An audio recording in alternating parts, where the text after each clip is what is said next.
Well, thank you guys so much for joining us today. We're talking about what is autism and tips to include kids on the spectrum in your ministry. I am Carrie Chang. I'm part of the team here at Nathaniel's Hope, and we're excited to have you be a part. Over on one side, I don't know how she is on our screen, is Marie Cook, our executive director and co-founder of Nathaniel's Hope. And then we have Casey Barreras joining us as well. So I'll turn it over to Marie and get us going for today. Awesome. Thank you, Carrie. Well, thank you for joining us today. I would love if I could just open up in a word of prayer as we begin. Father, I thank you so much for my friends that are on really from all over the world, Father, to learn more about your special kids, Father, and how we can be better equipped to minister to all of your kids, Lord. I pray that as we have this conversation about autism today, God, I pray that it would be helpful and that we would just learn and grow together in our time together. We thank you, Lord, for being with us, and thank you for your faithfulness. In Jesus' name, amen. Amen. I'm going to go ahead and just switch my screen here for a second. This is always a challenge to do here. Let me get here. So I just want to just kind of put a little, if you're joining us for the first time, I wanted to just, as you see, I don't have a lot of slides here, so I can't even get them up right now. Okay, there we go. Okay, we're with Nathaniel's Hope, and our mission is to celebrate kids with all types of special needs, all kinds of special abilities, all kinds of unique abilities, however you want to say it. I don't want to get into the whole debate of calling special needs, disabilities, whatever that is, but we're here to celebrate God's kids, who we call VIPs. Just quickly, my story, and if you're interested in hearing this, we've got a video online you could do, but our little boy Nathaniel was a gift that God sent to us about 20 years ago. He was born with multiple special needs and kind of pulled me and our family into the whole world of disability that was very foreign to us. And so as a result, he had a change of address when he was 4.5.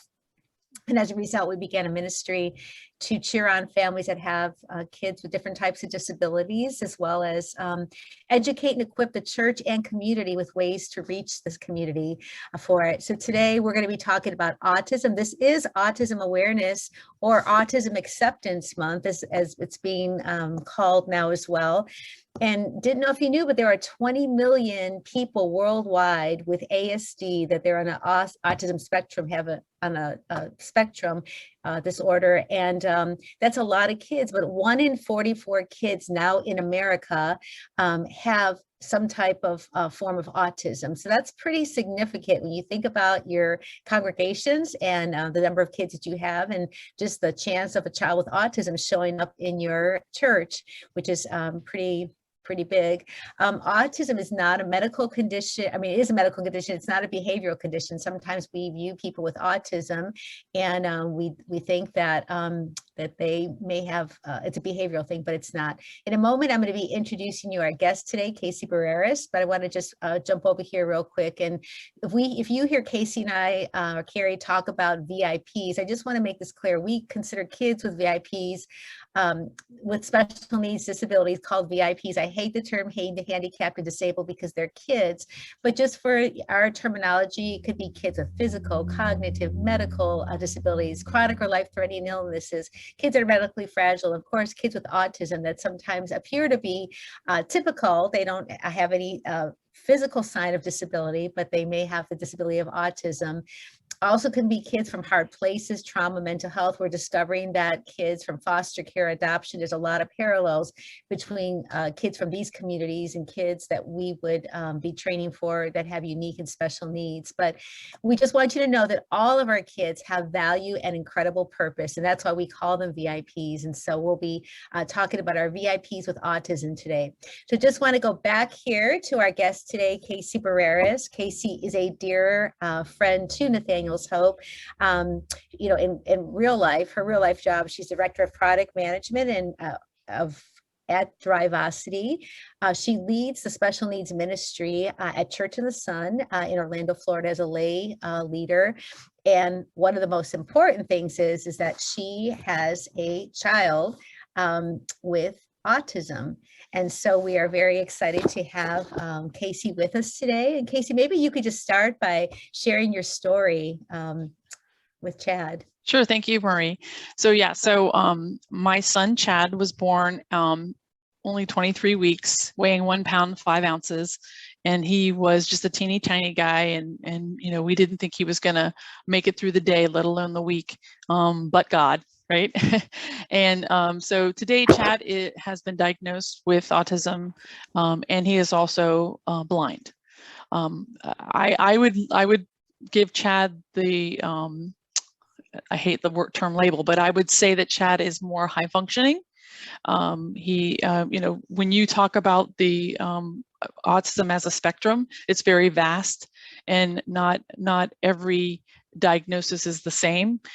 So, you know, as you look at somebody who has autism, like my son Chad, there's not a category that he can fall into when it comes to autism, because it could be anything. But Chad is very high functioning. He's very kind. He's very loving. You know, although it was a struggle when he was younger, having to, I'd say two of the toughest things that I went through with him would be transitioning. So going from one thing to the next thing, and then of course acceptance. And I know we talked about that at the very beginning of autism acceptance, and that's probably one of the two biggest challenges that I had. Chad physically transitioning from one thing to another, and then having him be accepted when I take him to daycare, or when he would go to school, when friends, the acceptance piece was really, really tough, you know, as a family. How old is Chad now? So today, Chad is 34. He actually works 1 day a week at Papa John's, folding pizza boxes. He also participates in a therapy called Joyful Music Therapy, where they sing. And he goes and travels around to different places around Orlando and sings in different. Well, we should say that he actually sounds like Frank Sinatra. He really does. Has an amazing voice, and so we should have brought him on to sing today. I'm sorry I didn't think of that. He does, and he loves to sing. Right. And so Casey, you have your personal journey. Of course, you've been leading a ministry and kind of focusing on kids and adults with disabilities at Church in the Sun all these years.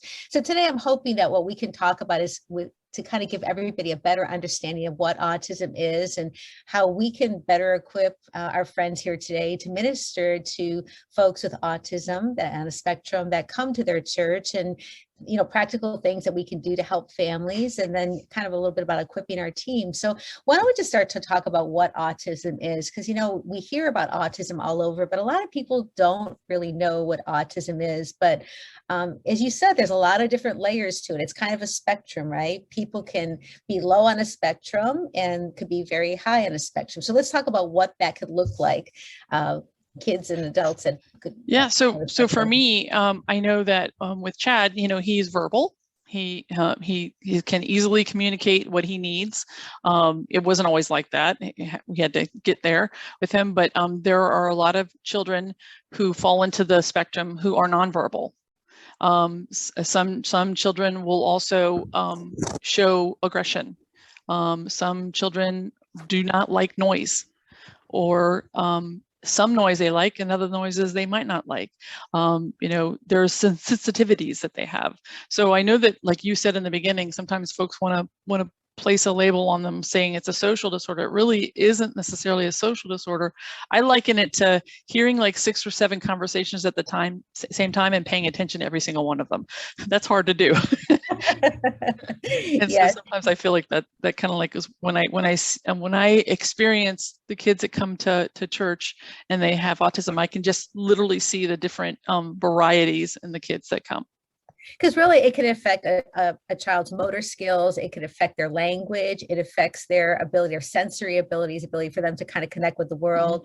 Mm-hmm. It affects their executive function, their perception. So when we talk about kids like on a high functioning, and I'm thinking of those, so this might be like really high functioning. I think about people out there that have been diagnosed before they were high functioning, like artists like Michelangelo. He was on an autism spectrum and he saw things that other people could not see in his artwork. We think about the musicians like Mozart. Mozart had autism, you know, and he kind of was in a class of his own and found sound and put beautiful harmonies together. You know, sometimes folks are just really good with numbers and problem solving, you know, and people like Albert Einstein, you know, he developed the whole theory of relativity.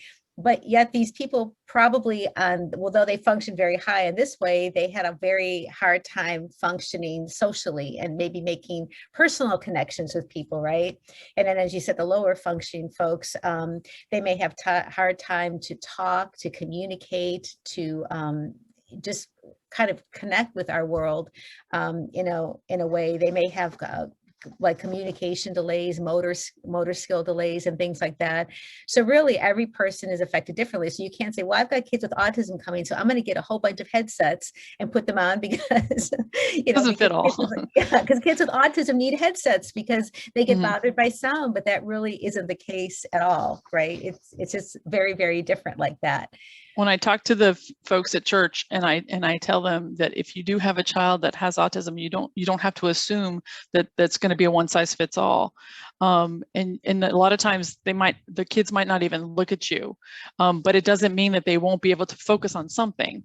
So working with them to understand, and not just automatically assume that this is the one thing that I'm going to do with every child that has autism. There's got to be different varieties that you're going to try to help them out. Right, right. And I know that sometimes in the church, especially when you're working with younger kids, so the kids may not even have a diagnosis yet, right? So the parents may not even know that their child has autism. And I would always say that it's not our job to diagnose as church leaders, even if we suspect that a child has autism. It wouldn't, we shouldn't be the ones saying, hey, I think your kid has autism. We could say things like, hey, I've noticed this about Johnny, have you noticed this, or you can bring up subjects like that. Is there anything else, Casey, that you might recommend? Well, that's interesting that you say that.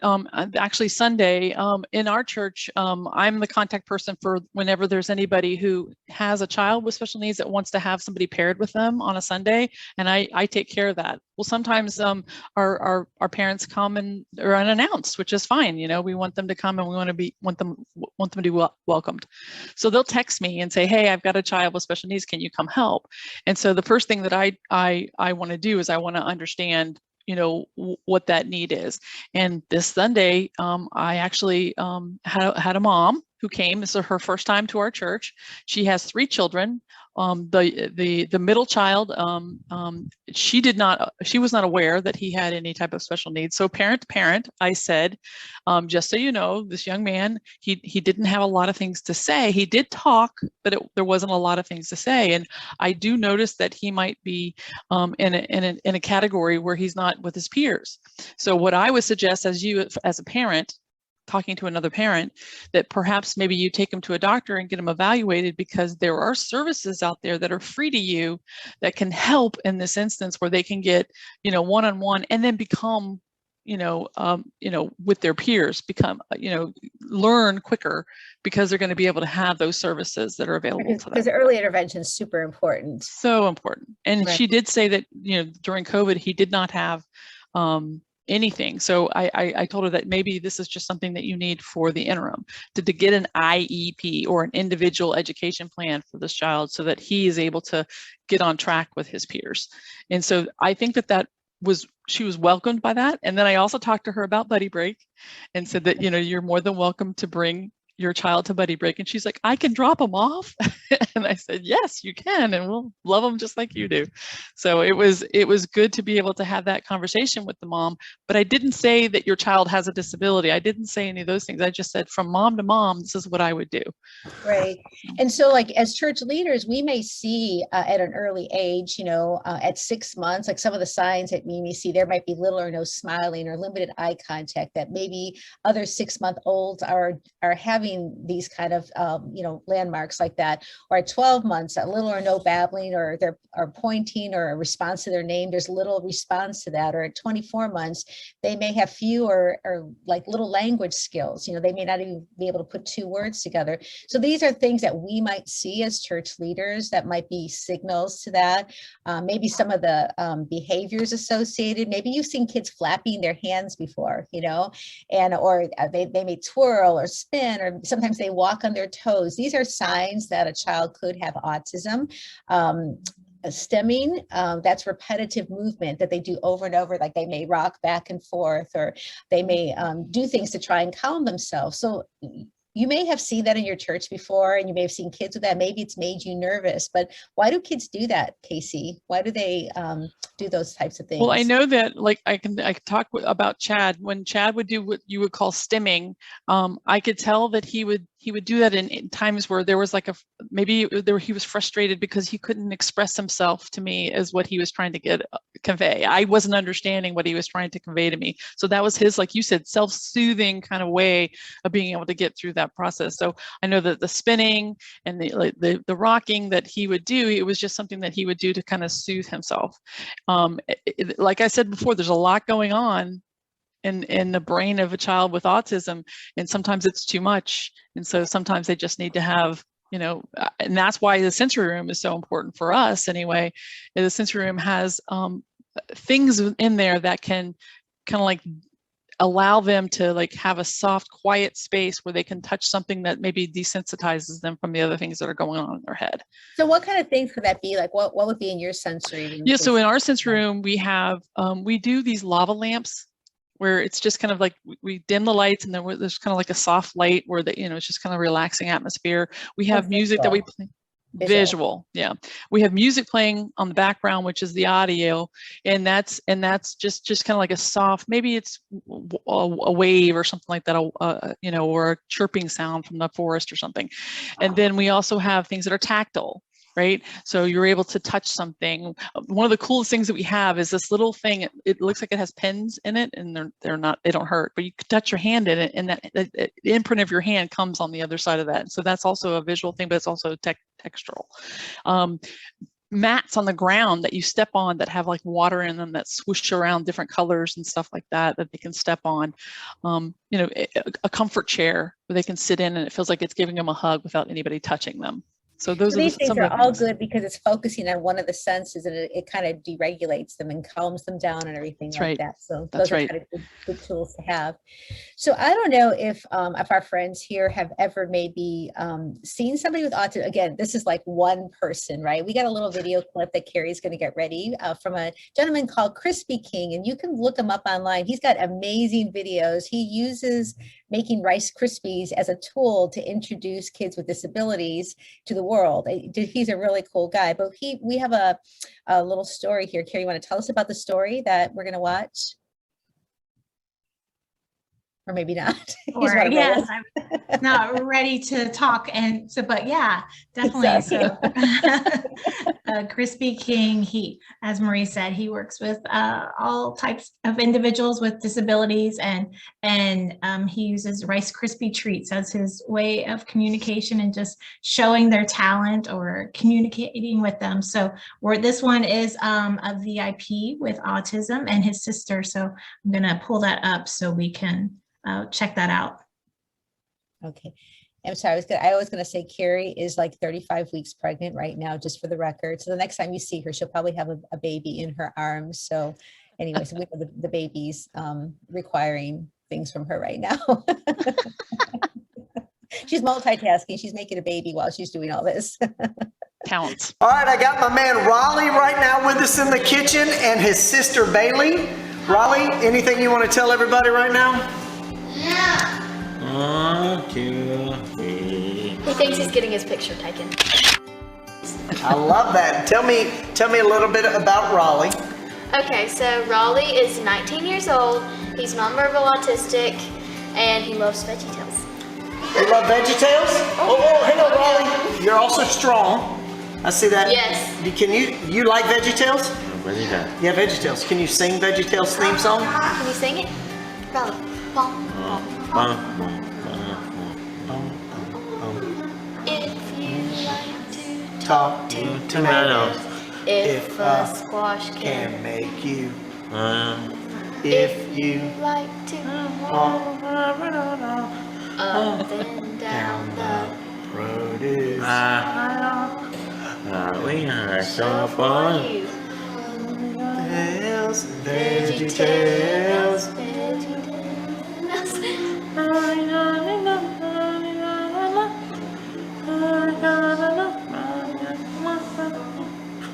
Broccoli, celery, gotta be VeggieTales. Cauliflower, Oh, what is it? Lima beans. Lima beans. Collard greens. Peachy keen. Veggie tails. Sweet and sour. Half an hour. Veggie Veggie tails. tails. There's. Show my good shows. There's. It's time for veggie.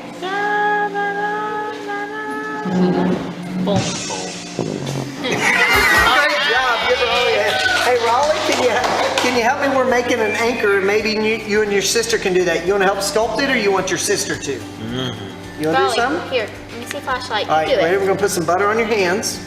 All right, so because it's gonna be a little sticky. Good news is it shouldn't be too sticky. Okay. Oh. That's Hey, listen. Raleigh's probably gonna be taking this one home. Okay. Oh, definitely. Sometimes we let our guests, usually our guests, take the cake home. I think today it's just gonna be Raleigh taking the cake home. Okay, Raleigh, you ready? Put your hands on here. No, this is dirty. You ready? Come here. Nope, don't do that. Let's go here. And what we're gonna do is shape it. Can you squeeze it? You ready? Can you squeeze that for me? Look at that. It's like He's working gonna with try to clay or putty. He's gonna try to break a piece off. Yes, that's fair. There you go. Awesome job. Good job. Bailey, can you tell me what it's like having a brother with a disability? It's definitely hard. I mean, sometimes they're fun because like I like to do things with him, but sometimes it's annoying because he steals my stuff just like any other typical brother would. Yeah. He tries to make me annoyed. He slams the door in my face. He pushes me, and yeah, those parts are annoying, but most of all, I like it. How do people treat him? They look at him a lot. A lot of people are really nice, and a lot of people are just curious. And, oh no, we're gonna say right here. Yeah. Has there ever been a time people have mistreated him? Yes. His flashlight, which is this. Uh-huh. Hey, give it to me real quick. It's like his comfort thing. He likes to do like this with it. Right. And people have taken it away from him, and he's gone absolute crazy. And that's just mistreating. Like, he hates it. I'm a little stronger than you think, huh? Yeah. He loves men, by the way. Hey, you did great. Can you wave to everybody? Anybody? Say thanks for watching. No watching. Well, he likes anyone's attention. So. That's right. Hey, give it up for Raleigh. All right, so that's an interesting piece. Wanted you to see it because maybe your experience may be completely different with somebody with autism, but there's so many things when I watch this that I think about. I think about, first of all, we could take a person like this and just write them off and just say, well, they're not understanding, they're not connecting, but he was very much engaged with the song, and he just needed a chance to participate and to maybe do things a little bit differently than maybe how somebody else would do it. There was some redirecting that had to happen. He maybe wanted to do something with his buttered hands, but he just had to keep being redirected. But I mean, I don't know, Casey, what do you think about this when you see this piece? I know you saw it for the first time right now. Yeah, I did. But like, it brings me back to when Chad was much younger. And what I used to do as a mom is if we were going to be going out for the day, I would plan that day out with him. I would explain what we were going to be doing. Okay, in the next 5 minutes, we're going to transition from A to B, and he would know his day. And so I think I found that helped a lot. And when he didn't know when we were changing something, this would upset him. And this is when those behaviors, I would start to see those behaviors. So as long as he knows what's happening. Now, sometimes things change and things don't happen as you say, like, for instance, he didn't know he was going to get butter on his hands, right? So he didn't know. And so then he started to like, what's this? What's on my hands? And so his focus was taken away from what his task was because he had the butter on his hands. So like, those are the types of things that I think help as a mom to be able to kind of give those guidelines to your children. And those definitely help. But one of the other things that was really frustrating for Chad is, when you had to go from one thing that he was doing that he liked to something else, he might have liked the other thing that he had to do, but that transition from one thing to the next. So knowing those cues and those timelines, in 1 minute, we're going to change. In 30 seconds, we're going to change. Okay, we're going to change. and just being able to count it down. So yeah, you bring a good point up. So you're talking about structure. First of all, having so the kids know what's going to happen when they come to church. They know what's going to happen. Okay, I'm going to sing first, and then after I sing, I'm going to do a little craft, or I'm going to go take a walk, or so we could do visual cues, right? We could kind of how do you do it? How do you help Chad know what's going to happen next? So what we do, and actually what we do at Buddy Break, because this happens at Buddy Break, is we give the agenda, and right now the kids know the agenda. They know that when they get there, angel dogs are going to be there. Dogs are going to be there. They get to play with the dogs. As soon as the dogs are done, they know that we're going to sing. As soon as we're done singing, it's time for snack. We clean up snack, and then it's crafts. They are telling us the schedule now, because they know our schedule. So that routine is so important. They just want to know the routine, and change is very hard. So as much as on a Sunday morning, we can keep things in routine for the kids, that's a good thing. Like yeah, that. and there's a lot of times within church, there is a routine. There's a store, there's a lesson that's learned. There's a craft that usually goes along with it. There might be some music that they have as well. So knowing that if you have to, and like for me on this past Sunday, I actually ended up taking the young man out of the classroom because I think he was a little there was a lot of kids there. So I ended up taking him out of the classroom, and we went to the sensory room, and he was able to calm down. And then when he was ready to focus, we were able to go back. But I let him know, we're going to go back in 5 minutes. We're going to go back in 4 minutes. And so he still understood his routine, even though it was the first time he was there. Yeah, and there's things like when to help them understand that concept of time is having a timer there where they can actually see the hand go, or sometimes you can have these little bubble things, bubble timers or sand timers, and you can say, okay, when the sand's out, we're going to transition over. But just preparing kids, and every child is different, so what they need might be a little bit different. But a lot of times in kids ministry, we like to be spontaneous. Okay, let's jump up and let's do this, and that just doesn't work well for kids with autism. Mm-hmm. Another cool thing too that we've done is we've taken a block for kids who are nonverbal, who are visual. We're taking a piece of paper, and we can write out all the different activities, and you can touch the activity that you're heading to next. We're heading here, and that helps them because they're used to using those visual cues probably in their daily life. And everything you're saying doesn't cost a lot of money. I mean, you don't have to have a huge budget. You don't have to have a whole special needs room to do. Like, these are things like looking at the individual child and just helping them walk through their experience, like deciding what their needs are and kind of doing that. So you talked about the structure, you're talking about transition, you talked about sensory, about having a place. So if you don't have a sensory room, maybe you can have a corner, maybe you can have a sensory box with some items in it. So it's funny because we actually don't have a sensory room. We have a room that the sensory stuff is in. So if you want to call that the sensory room. And honestly, some of the sensory room is very handmade, simple stuff. Like, I literally bought a lava lamp. I think it was $12. So it wasn't a ton of money. And then those fiber optic things, that was like $5. It's not a lot of money, but what it does, the value of it is being able to have that available to them in a little bucket. Maybe you have a box and you open the box up for, and you pull that box out for those kids that might, need it based on what they're going through at that moment. So then also we talked about just distractions around, like sometimes the sensory things, even within an environment, how you can help them so they can stay in the environment. So maybe it is getting the headphones, maybe it is being sensitive to the lights, that are, wild, or smoke coming up, or all these things that might be, things that are wows in kids ministry, but being sensitive to that, for that. So those kind of all things. And then, I think too, like kids, like social cues, they're not always the best with social cues. They can be brutally honest, right? And kids with autism want you to be honest too. You need to be very direct when you talk with kids with autism. And I was going to say, so direct. I remember hearing the illustration that, I don't have the picture here. I hold it up here, but I remember talking about, like, saying to a child, do you want to have Jesus in your heart? Well, then the kid starts to think of a heart, and they think about a person being like visually that person trying to come into their heart or whatever. So you got to be really careful about language and making sure that kids understand, what you're saying like that. But again, every kid is different, right? So maybe for one kid with autism, that's going to be an issue. Another kid, it's not going to be an issue at all. So really, we really got to get to know these kids. So Casey, as we talk about helping families with autism, families that come to church, what has been the most helpful for you as a parent? So you've worn two different hats. I mean, you've worn the parent hat and then you've worn the church leader hat. So maybe you can talk about the two sides, you know? Yeah, so like you talked about it from the very beginning, and I've mentioned it before, but acceptance is probably the biggest thing that I'd like, that I'd like from as a parent. I want to, I like the woman who came to our church on Sunday. She has 3 kids. It took her a lot to get out of the house, to get dressed, to get them dressed, to get them fed, and then make it to church. The last thing that we want to do is say, oh, I'm sorry, we can't have your child here because he has a special need.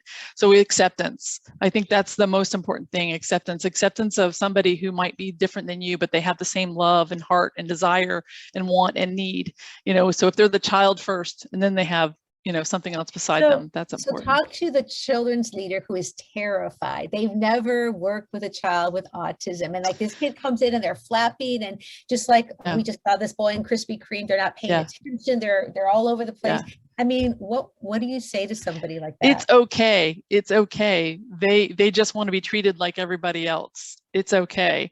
And so just, I say that, if you were to take the time and treat them just like you would treat anyone else, and then learn, like you said, learn about their needs and their wants and help them that way, I think that's the smartest thing. Have that time with mom that you can say, hey, what does he like? What does he not like? And just really get into knowing how to work with them. And you will be amazed the growth that we see. I've been doing Buddy Break now it'll be 9 years in September, Marie.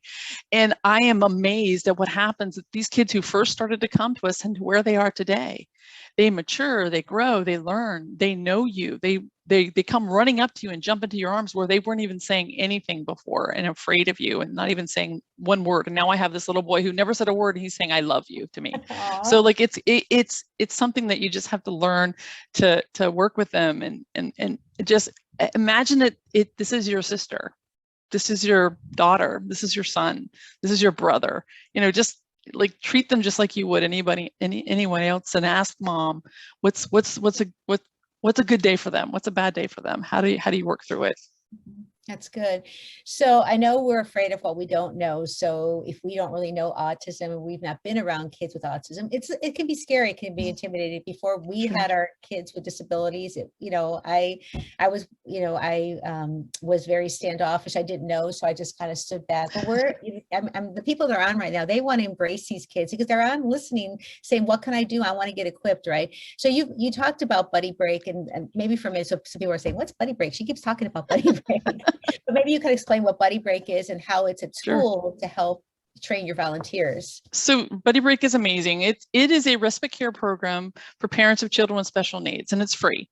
So churches are trained, and I know Marie has training. You have it every month, right, Marie? Different training every month, and so that they'll completely set you up for success on all the things that you need from a church perspective, and it's about 3 hours.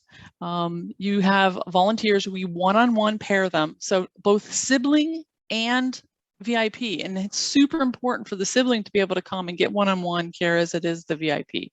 So like I said, we have about 100 volunteers at our church, but you can start small. We only had one child to start with. So, don't worry about how many you're going to have. You have one to start with, you're good to go. And, we go through orientation with the parents so they fully understand the program. Everybody's background checked, everybody's trained. So when the kids come in, like I said, they're paired one-on-one, they know their day. We set the day, usually ours is on Saturdays from 10 to 1, but you can set it whatever works best for you. So what's the benefit to the volunteer? Do these volunteers come with experience? I mean, have they? So no, and I didn't have experience before I had my son, so no one has experience. Some might, some don't. It all depends on who wants to volunteer. But most of the people who volunteer have never done it before and just want to help out. And so you don't need any previous experience. We will provide you with all the experience or all the training that you need, and then the real experience comes from actually hanging out with the kids. And once you do one, you're like, okay, I'm in. Right, it's a You have more fun than hands-on, they right? do. It's spending time with a child that you don't understand why they're doing what they're doing, and you get to, I mean, all of us, as we spend time with each other, we get to know each other, we feel That's right. comfortable, we learn how we communicate, and so that would be one of the benefits. So wow, Casey, you've been doing this for 9 years. So one thing I wanted just real quick, I'm sorry, Marie. Go ahead, no, go ahead. On Saturday, we just had our buddy break on Saturday, and one of the volunteers came up to me. He goes, "I just had the best day of my life. I don't remember having a better time." And I'm like, "Well, tell me what about it," because I was able to connect with a child that I never thought I could. And I was like, that's fantastic. So it's like, it's if you just take the moment to connect, it really is life-changing for the mom, life-changing for the child. And my heart's always been for the parent to get a break. So right. So thanks, Casey. Thanks for that commercial. So we, if you have a question, you have a burning question you want to type into the sidebar, go ahead and do that right now. But we just want to know, we want to be here to resource you. Like, we want to help you. We want to see you succeed, whether you're in Malaysia, whether you're in Ohio, whether you're in California. We want to see you to be effectively minister to kids with all types of disabilities. Today, we've been talking about autism, but every month we have free webinars at different topics. Next month will be a mental health month, and we'll be dealing with kids that have mental health issues. We're excited about that, but we send tips out every month. So these are just tools that we have for you. We've got a birthday club. It's free. We'll send little bears to all of your kids, your VIPs, and birthday cards. And so, use us as a resource. You can have them go to nathanielshope.org and sign up for that. If you know kids who've gone to heaven, we have a Hall of Hope. We send cards to what would have been the child's birthday and their homegoing date. And again, you can be doing these things without them as well, but we just want to partner with you to love on your kids, and to give them some extra support, because oftentimes these kids are forgotten. We have a new program we're rolling out called Nathaniel's Neighbor, where we're teaching churches how to give help and bring hope, practically wrap around care around families that have disabilities. So we've written a book. We're going to give one away. Actually, Carrie's going to spin here in a minute, but we wrote a book called Hope Lives. It's Nathaniel telling his story from womb to heaven, and there's all kinds of tips on how to help families. And we got these cool magnets. If you see them, they represent kids with special needs. But real quick here, respite is about giving parents a break, just like Kit Kat. Can we sing this, Casey, the song, Kit Kat song? Give me a break. Give me a break. Break me up a piece of that Kit Kat bar. You are a lot better than I am. So we always think about that. So we'd love to partner with you and talk with you. We do, it's a turnkey ministry. We can help you do a respite program, whether you have 3 kids or you have 100 kids, it doesn't matter. And so we have a training coming up next week, next Friday, and you're able to attend one time for $49. If you want to become a partner, it's $3.99, and we'll apply that $49. But these are just giving you all the pieces of the kit and everything like that. But again, we just want to equip you. So we're here to do that. We believe respite is a great way to do that. So I'm going to, with that, turn it back over to Carrie. I could keep talking, I know, because I get so passionate about this, but. Yeah, so as Marie mentioned, we have a couple things to give away, but in the meantime, while I get that all up and running, if you do have any questions, go ahead and put those in the chat, and we'll go ahead and take some time for Q&A here. And so let me go ahead. Marie, do you have your book over there? You can show them that. That'll be our first little giveaway, and this will will go to is available for anyone in the US. We have other prizes for those that are, if you win. So it's available on Kindle though too. It's available. Okay. So I've got my wheel. I'm gonna open, and I've got y'all's names in here. So I'm gonna This is a really cool wheel. This is a cool wheel. Everybody's name I didn't share it on the screen, but I have it. So and it disappeared. Okay. Noah Ford is the winner of the book. So Noah, are you still here? Yay, Noah. Yes, Normally we see the awesome. wheel, Carrie. We're not seeing the wheel now. Noah. All Okay, right. Noah, where are you from, Noah? Where's Noah Ford from? He's here. He's from OPA, Pennsylvania. Okay, awesome. Yay, Noah. Awesome. Great. Okay. But now the biggie, we're giving away a free training for next week, right? Yes. So 6-hour training, 6 hours with Carrie and I. It's a real highlight. You will learn everything you wanted to know about respite and more. But actually, it is a great training, and if I have to say so myself. It's a very comprehensive training. Okay, now It she's going is. to do the meal. See, isn't this All cool? right. Okay. Here we go. Right. And this is for the $49. Well, to the BLT, as Marie mentioned, $49 value. So Right. we're And going to we're go ahead. sorry, these are only the people that are actually live with us right now. The people that are getting the recording, you have to be on live to be able to win Yes. this. So Must be present to win is what we always say. Must be present to Yes. win. Yes. All right. Olivia. Yay. Olivia, are you still with us? Let's see. Yes, she just asked a question. Oh, awesome. Okay, yay. So we'll get sent out the information to join us. And awesome. So we do have some questions that have come through. So we'll go ahead and go through those. And if you have any, please put those in that chat there. So make sure I get back. Ruth is asking, what is the first step when a family walks in the door with a VIP? Do you want me to answer that? Sure. Go ahead. So what we, a couple of things. So, you know, the family might not know that they have a VIP. So there could be just conversation, communication, and we actually have a form that they fill out. And on the form, it actually has a field that says, do you have any children with special needs? And then those all come to us, and then we can help out. But we'd like to prep the family by being able to, you know, reach out to us or know themselves what to do. So the first thing that they do is we have them by ages. So if a family comes in with a VIP, we want them to feel welcomed right off the bat. And then, you know, of course, they'll go into their age group area, and then they do contact us. But if they don't have an us, then they have you, and you can just, you know, welcome them with open arms. And I would recommend talking to mom and dad about any of the, you know, issues that they might have, what makes them happy, what makes them sad, and then know those things before they go off to church. And of course, you know, I don't know how your church works, but our church, we always get their name, and the parents have the same tag, so we know how to contact them within the service. So that's what we do. And yeah, that's something that I was on church staff for a while as well. So something Like we 17 had, years. we did have that, does your child have a special need question our stuff. And we had parents that would sometimes skip that. And so we also added on to our intake form, does your child have an IEP? So they could just mark a yes or no very easily. And then that we knew to follow up with them later to kind of get more information that way too. And if they come in, they're either going to have a visible disability or a hidden disability, right? The hidden one is where they show up and they say, don't these parents, you know, discipline their kids? But if they have a disability that you can see, even if you are unsure, you're nervous, you don't know what to do, always welcome them and say, we are so happy you're here. And if you are short of volunteers that day, you know it's going to be a problem, you can invite the parent to stay with the child. You know, if you're able to do that. I know sometimes with background checks, you may not be able to do that, but please don't ever send the child away and just say, I'm sorry, we can't take him today. You know, do everything you can in your power to welcome that child into the setting.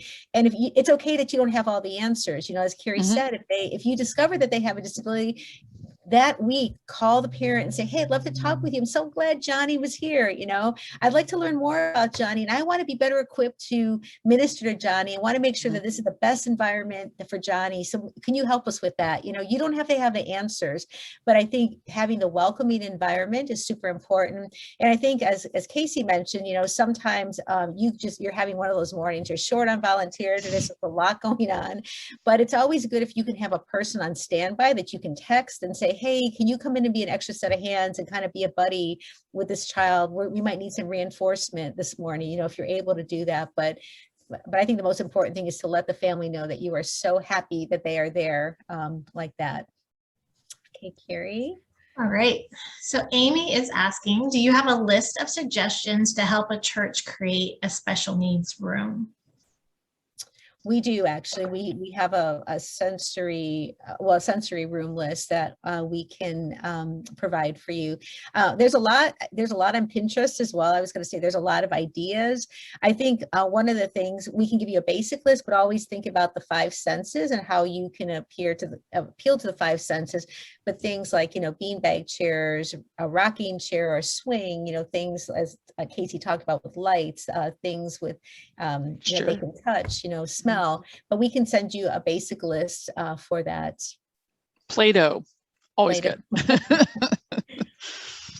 Okay. Cheryl's asking, have you ever had to use two buddies for a VIP? Yes. Yes, I have. But the cool thing about it is that now I'm training two buddies to know how to handle and hang out with the VIP. And eventually we get to the point where we don't need to anymore. But just for safety of everybody, we have had that happen, and it's worked swimmingly. So it makes people feel secure, right? It makes the volunteers feel like, okay, I got somebody with me to help. And that's another reason why training on Sunday mornings is not the best idea, because you have people who are nervous. They've never worked with kids with special needs, and they need to build their confidence. And that's why having a different setting where they can build their confidence and learn about the child and kind of work together with other people can be so helpful for that. When I do the pairing up of the kids at Buddy Break Sunday or Buddy Break Saturdays, I do the pairing up with everybody. And if I feel like somebody isn't able to be with somebody, that's something that I want to hear from them that they can't do. But it's interesting every single time. It's never failed me where I put somebody who I think maybe they don't know, and then they've surprised me, because you never know what someone has in them, especially with the love of Jesus behind you. So. Right. That's awesome. That's awesome.